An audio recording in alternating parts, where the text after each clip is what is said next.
د نیوز پریس چینل لیدونکو السلام علیکم. ستړي مشئ په موکړه تازه لاندو مهمو خبرونو ته.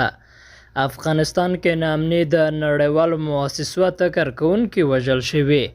د پاملرنې نړیوالې ادارې افغانستان په هغو هیوادونو کې حساب کړی دی چې په روان 2022 کال کې د مرسته کوونکو مؤسسو ډېر کارکوونکي پکې وژل شوي دي. د پاملرنې نړیوالې ادارې په خپل تازه راپور کې ویلي دي چې افغانستان له جنوبي سویډن وروسته د بشري مرستو د کارکوونکو لپاره خونړی هیواد دی چې یوازې په روان کال کې د بشري مرستو د برخې اته کارکوونکي پکې وژل شوي دي. په راپور کې ویل شوي دي اته کسانو د پولیو واکسین د تطبیق په برخه کې کار کوي چې د روان کال د فبرورۍ په 24 په افغانستان کې ووژل شول.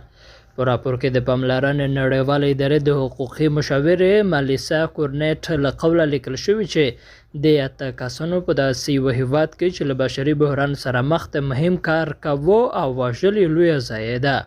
په راپور کې دا هم راغلي چې د افغانستان د مخ پر زوړ اقتصاد او طبیعي پیښو له امله د دې هیواد 19 میلیونه وګړي له لوږې او سختو اقتصادي ستونزو سره مخ دي.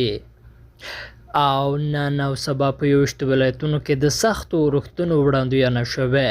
د افغانستان د هوا پیژندنې ادارې وړاندوینه کړې چې نن او سبا سه شنبه به په 21 ولایتونو کې شدید اورښتونه وشي.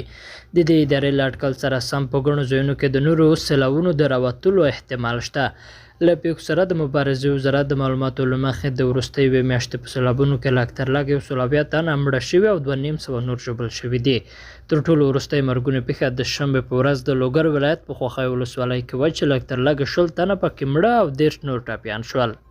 درنو دوستانو له ملتیا مو مننه.